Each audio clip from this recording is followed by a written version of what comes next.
గత బీఆర్ఎస్ ప్రభుత్వం ఇచ్చిన హామీలతో పాటు కాంగ్రెస్ ఎన్నికల మేనిఫెస్టోలో పేర్కొన్న హామీలను నెరవేర్చాలని ఆశా వర్కర్లు ఆందోళన చేపట్టారు. ర్యాలీగా తరలివచ్చి ఆదిలాబాద్ కలెక్టరేట్ ఎదుట సిఐటియు ఆధ్వర్యంలో నిరసన వ్యక్తం చేశారు. పెద్దపెట్టిన నినాదాలతో హోరెత్తిచ్చారు. పెరుగుతున్న ధరలకు అనుగుణంగా పారితోషికాలు 18,000కు పెంచాలని ఇవ్వాలని సిఐటియు జిల్లా ప్రధాన కార్యదర్శి అన్నమూల కిరణ్ అన్నారు. ఫిక్స్డ్ వేతనం నిర్ణయించాలన్నారు. ఇన్సూరెన్స్ 50 లక్షలు చెల్లిస్తూ సర్క్యులర్ జారీ చేయాలని డిమాండ్ చేశారు. మట్టి ఖర్చులు చెల్లించాలని, రిటైర్మెంట్ బెనిఫిట్స్ కల్పించాలని తెలిపారు. ప్రసూతి సెలవులు మంజూరు చేయాలని, యూనిఫామ్స్ ఇవ్వాలని, పనిభారం తగ్గించాలని పేర్కొన్నారు. లేని పక్షంలో పోరాటాలు తీవ్రతరం చేస్తామని హెచ్చరించారు.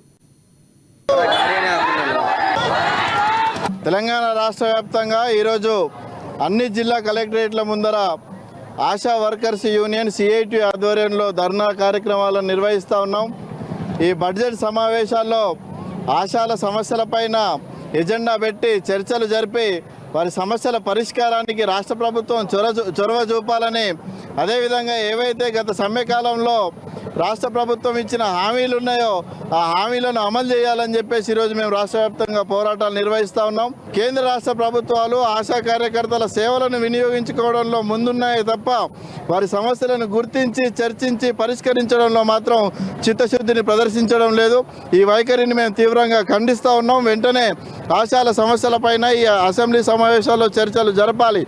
ఆశా కార్యకర్తలందరినీ ప్రభుత్వ ఉద్యోగులుగా గుర్తించాలి.